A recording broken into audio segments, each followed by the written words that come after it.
Well, earlier this year, Governor Jay Inslee announced nearly 5,000 new electric vehicle charging stations are coming to more than 500 sites across the state. This marks the first phase of investments through the Washington Electric Vehicle Charging Program, with the support coming from the Climate Commitment Act. But even as our state pushes to make owning an electric vehicle more convenient, there's a brand new poll that found Americans' attitudes and experiences with EVs are about the same as 2022, so just a couple of years ago, with cost and convenience remaining a pressing concern. Joining us to talk more about this poll is senior data journalist Sarah Feldman from New York City. Sarah, good morning to you.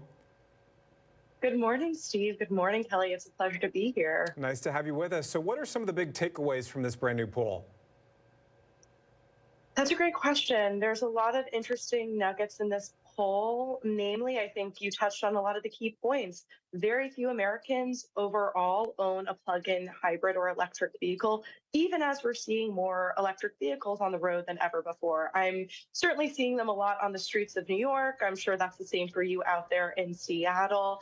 Now, even as few Americans overall own an electric vehicle, we do see some Americans, roughly 1 in 5 in our data at Ipsos, seriously considering getting an electric vehicle in the next few years.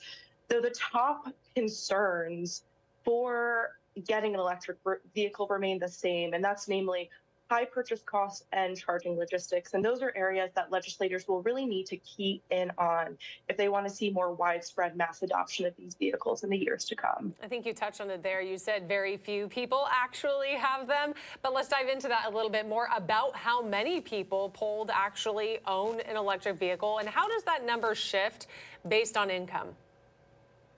Absolutely. We have about 6% of Americans who own a plug-in hybrid or electric vehicle in our data. Now, more affluent Americans are more likely to own an electric vehicle. Less affluent Americans are less likely to, and a little bit more resistant to the idea of owning an electric vehicle in the short term as well, which suggests to me that there are some real issues around equity and access that the market and legislators need to be addressing if they, again, want to see that more widespread adoption of electric vehicles. Sarah, we talked at the top about how there's more charging stations coming to our state. How does the convenience of those and at-home charging play a role in, whether people decide to buy or not buy an EV?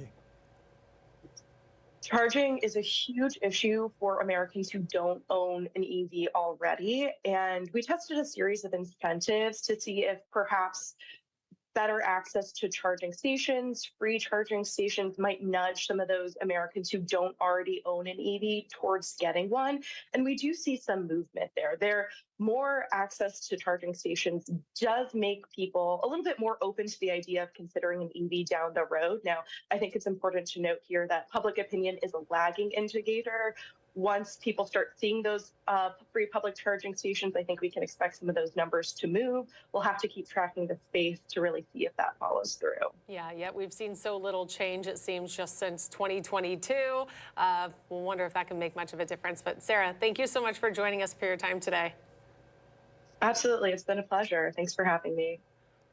Have you ever considered an EV?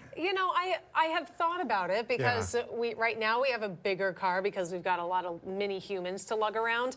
But we also, sometimes you just have that secondary vehicle that, my husband would use to get to work or something. And if you could just get in the right headspace of thinking you'll use one car maybe for those shorter things and another car for something else, if you have that option. But again, I think that making those kinds of decisions of like, which car am I going to use or something is not an option that a lot of people have. Yeah, it's just not practical. practical. It seems very distant for, I think, a lot of Americans to grasp. Yeah, and for somebody who's had some car trouble recently in the last couple of months and the repair bills have sort of stacked up, thinking about, is it time to buy a new car? I think I would somewhat hesitate on an EV just because it doesn't seem like, although it has improved, it doesn't seem like the infrastructure is quite there to support driving one. I know that, I'm starting to see more charging stations pop up, and certainly we'll see more with what the governor announced earlier this week, even a couple here at KOMO Plaza. But I kind of worry about getting stuck somewhere if the timing of the charge isn't quite worked out, right? And here's the guy who always reports our gas prices for us. I know. Every single day. Except for San Juan County. Okay, except for San Juan County. 5 cents cheaper today. Congratulations. Yeah. But it'd be even cheaper. A car I know. than, I know. but I don't care. hey. I know. What can you do?